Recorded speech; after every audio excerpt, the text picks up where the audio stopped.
My parents chose my golden child brother to execute my grandfather's will. They had no idea my grandpa left me the ultimate trump card.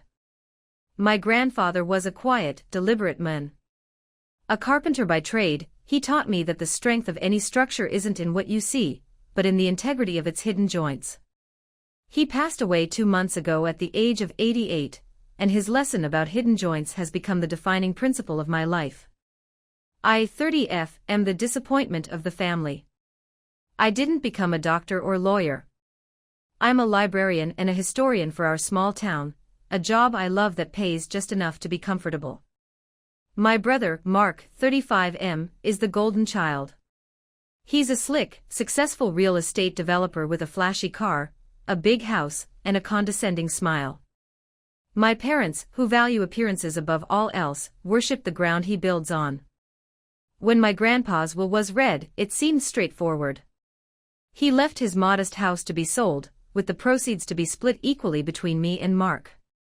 He named Mark as the executor of the will, a decision my parents had heavily influenced. Mark is just better with money, honey, my mother told me with a pitying look. It's for the best. I didn't care about the money, but being sidelined stung. Still, I trusted the process. The house sold a month ago for a solid $400,000. That meant $200,000 for me, and $200,000 for Mark. A life-changing amount of money for me. For Mark, it was a down payment on another investment property. For weeks after the sale closed, I heard nothing.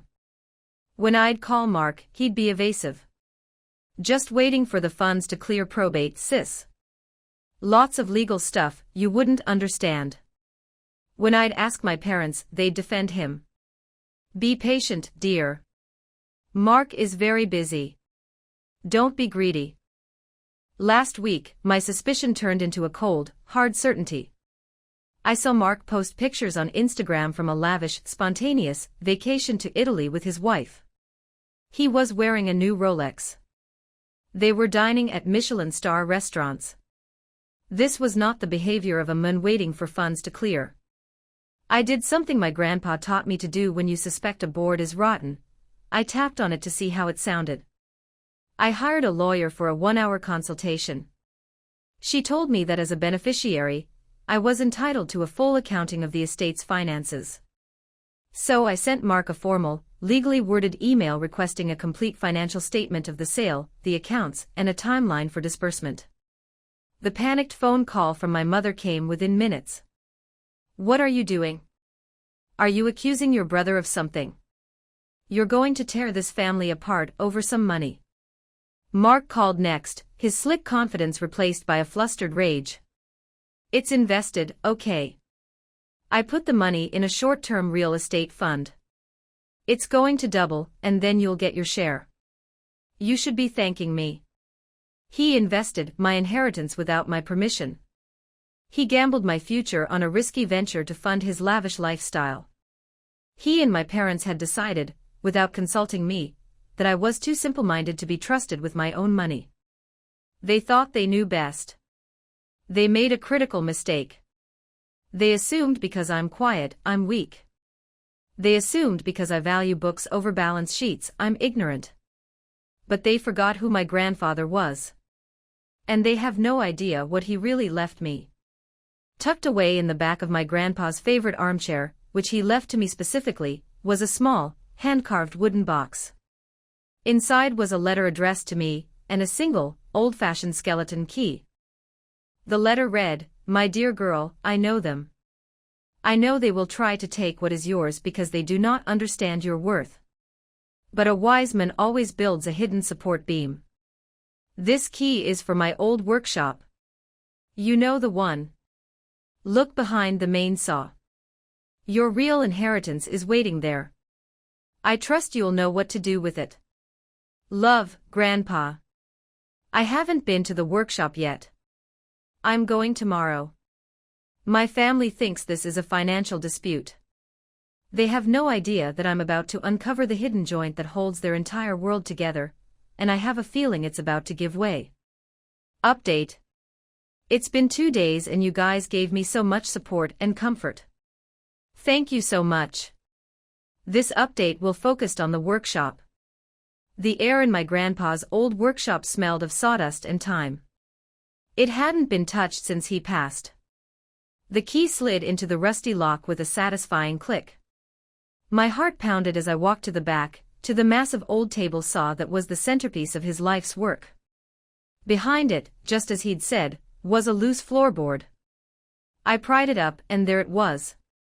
Not cash. Not gold. Something infinitely more valuable. It was a collection of leather-bound ledgers. My grandfather's business journals, dating back 50 years. To anyone else, they'd be boring records of lumber purchases and project payments. But I'm a historian. I know how to read the story between the lines. And my grandpa, the quiet, deliberate carpenter, had documented everything. And I mean everything. He had recorded every off-the-books cash job he ever did. He'd also noted every single loan my father had taken from him over the years, loans that were never paid back. But the real treasure was in the property records. My successful brother Mark didn't build his real estate empire from scratch. According to these ledgers, his first 2 investment properties, the ones that launched his entire career, were purchased with a massive, undocumented, and undeclared gift from my grandfather. A gift that was structured to look like a loan on paper to avoid gift taxes, but with a handshake agreement that it never needed to be paid back. The ledgers contained the original loan agreements, the dates of the cash transfers, and my grandfather's handwritten notes detailing the entire scheme.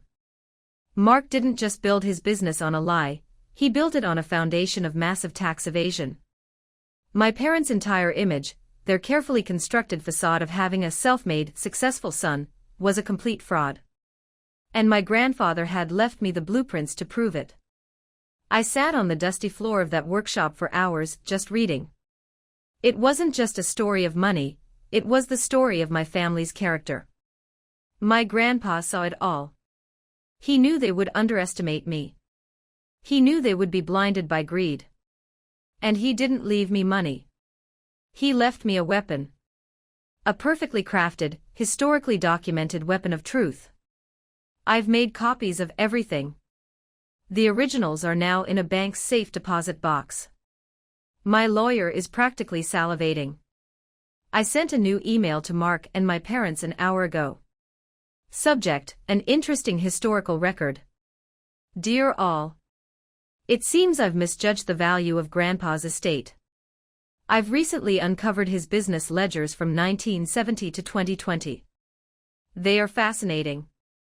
Especially the entries regarding Mark's initial property acquisitions and the very generous, undeclared financial gifts he received. I'm sure the IRS would find these historical documents as fascinating as I do. I am still awaiting the disbursement of my $200,000. However, my valuation of the estate has changed. I now believe my half is worth significantly more. Let's call it compensation for emotional distress and a historical consulting fee. My lawyer will be in touch tomorrow with a new settlement offer. I highly recommend you accept it. Regards. The town historian. The silence from their end is deafening. For the first time, I think they're scared.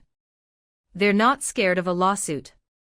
They're scared of the quiet librarian, who just found the load-bearing wall of their fraudulent lives and is threatening to pull it down.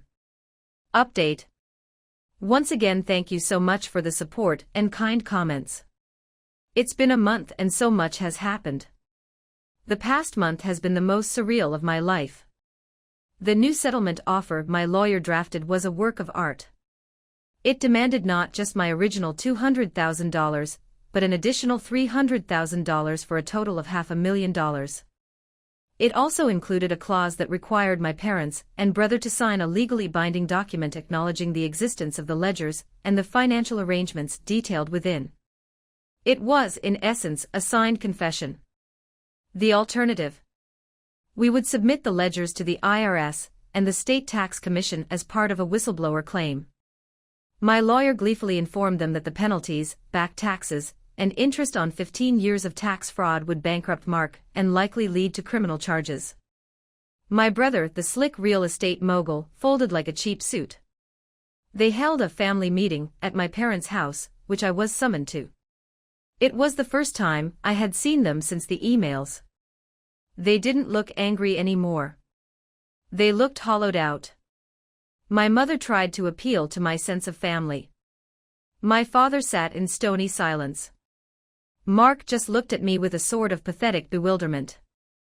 "Why are you doing this, sis?" he finally asked, his voice cracking. It was just a short-term investment. I just looked at him. "No, Mark," I said calmly. "It was a long-term pattern. You and Mom and Dad have spent 30 years seeing me as less than. Less smart, less capable, less worthy. You didn't just invest my money.